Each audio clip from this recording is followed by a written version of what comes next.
Boa tarde, eu sou o General Ajax. Para que tenha uma ideia da minha carreira militar, eu comandei um batalhão de infantaria de selva na Amazônia, o 1º BIS. Comandei como coronel as tropas brasileiras no Haiti após o terremoto.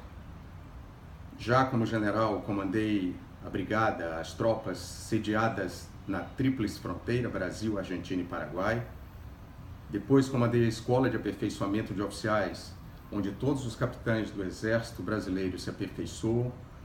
Fui diretor de Educação Superior Militar do Exército e, como última missão na ativa, fui o comandante das tropas internacionais da ONU, 19 países, de outubro de 2015 a outubro de 2017.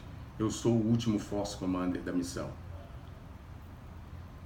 Com essa experiência militar, com essa experiência de vida, eu me dou o direito de transmitir para os meus ex-cadetes, ex-capitães, amigos, militares e familiares com os quais convivi ao longo de todos esses anos, algumas ideias sobre o que vai acontecer no dia 28. Essa eleição do dia 28 não é uma eleição como outra qualquer.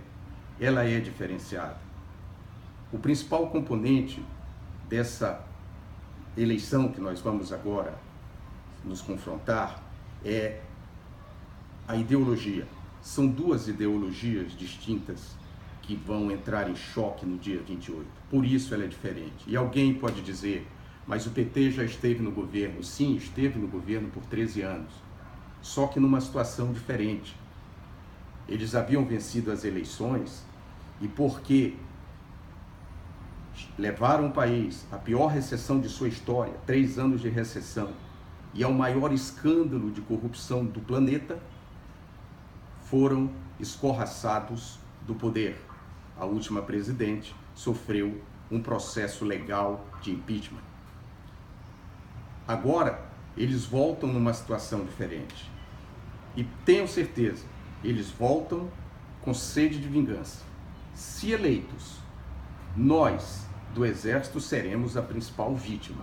Eu, como diretor de Educação Superior Militar, tive que, por várias vezes, explicar o porquê do currículo das nossas escolas militares incluíam certos assuntos. Eles tentaram, no governo do PT, influenciar os nossos currículos. Não conseguiram. Mas não tenham dúvida, se voltarem ao poder, eles tentarão fazer o que fizeram, a sua ideologia fez em países, por exemplo, como a Venezuela, em que o exército venezuelano é completamente dominado pelo poder político e seus currículos são influenciados por eles. Isso acontecerá caso eles vençam as eleições. Outro aspecto que pode ser frisado é que essa visão de mundo que o PT representa, ela não deu certo em nenhuma nação. Em nenhuma nação. Aliás, o Brasil é um país muito curioso. Há coisas que só existem no Brasil, como citou o general Mourão, jabuticaba é uma delas. Outra é um partido cujo candidato a presidente é orientado, dominado e controlado por um presidiário. Então, um dos candidatos a presidente recebe ordem do presídio. É algo curioso, só tem no Brasil.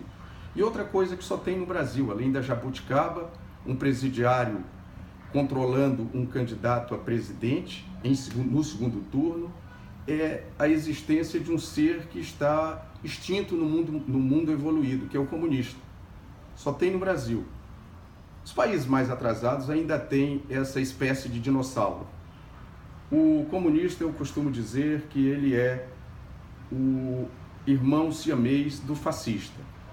Nessa próxima eleição, então, vocês verão agora a repetição no segundo turno do que ocorreu no primeiro turno. Uma tentativa de mudar o voto do eleitor de forma subliminar. Exemplo, o porquê 10 dias antes da eleição, o Bolsonaro tinha em torno de 32% e aumentou em 10 dias, 70% o número de seus eleitores. Ele passou de 32 para 46 e alguma coisa.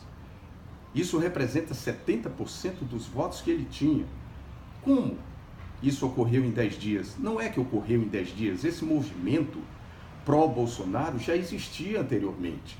Ele foi represado, que foi uma forma que os institutos de pesquisa usaram para tentar influenciar o eleitor. É assim, o eleitor indeciso, ele vota no partido vencedor. Se ele vê que o candidato A vai ganhar a eleição, o indeciso tende a votar com ele. Quando eu represo o resultado das pesquisas às vésperas das eleições, eu estou influenciando o eleitor indeciso. Só que esse movimento não podia ser escondido, esse movimento pró-Bolsonaro, muito tempo. Aí, 4 dias antes das eleições, eles liberaram. Não conseguiram liberar o de senadores e governadores. Aí nós vimos aquelas aberrações. A Dilma era primeiro, passou para 4. O Pimentel em Minas perdeu. O Viana no Acre, a Graziotin no Amazonas, o Suplicy em São Paulo. É que esses aí, eles seguraram a informação até o dia das eleições. O presidente não dava para segurar mais, porque seria um vexame muito maior do que foi. Aquele movimento do ele não, orquestrado uma semana antes da eleição, era para transformar aquilo ali no que foi aquele movimento de 2013, que começou pequeno, foi crescendo em 2013 e desembocou no impeachment. Aquilo foi um balão de ensaio para tentar atingir o Bolsonaro. Não deu certo, porque no dia seguinte o movimento pró-Bolsonaro foi muito maior.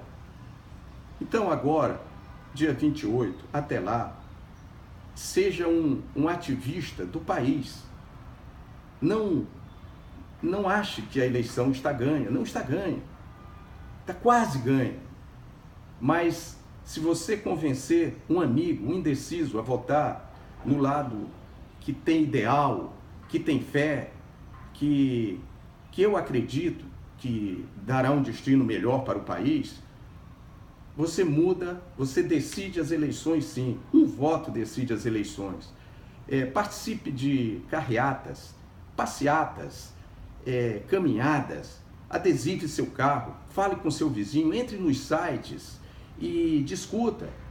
Coloque seu nome, mas discuta com argumentos, com lógica, não com fake news. Eles vão dizer que você está usando de fake news. Aliás, o comunista, ele é especialista em acusar o seu adversário daquilo que ele é.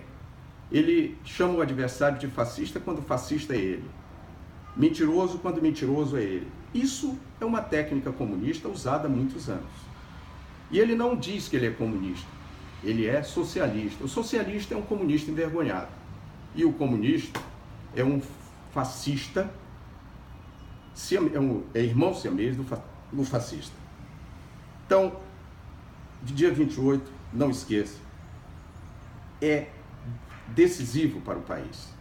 O candidato fantoche, o boneco de ventríloco, recentemente disse que gostaria de participar de um debate com o Bolsonaro na enfermaria, porque os médicos vetaram a participação do Bolsonaro em debates. Eu sugeriria ao fantoche, Haddad, que ele, antes de ir para a enfermaria, passasse na cela do Adélio, o estripador esquerdista, e pedisse que ele lhe desse o mesmo tratamento que deu ao Bolsonaro, que ele dedicasse ao Haddad o mesmo tratamento que dedicou ao Bolsonaro. E aí o Haddad, após perder alguns litros de sangue e recuperado, iria para a enfermaria com Bolsonaro e os dois debateriam em condições de igualdade. É uma sugestão que eu dou ao fantoche ou boneco de ventríloco.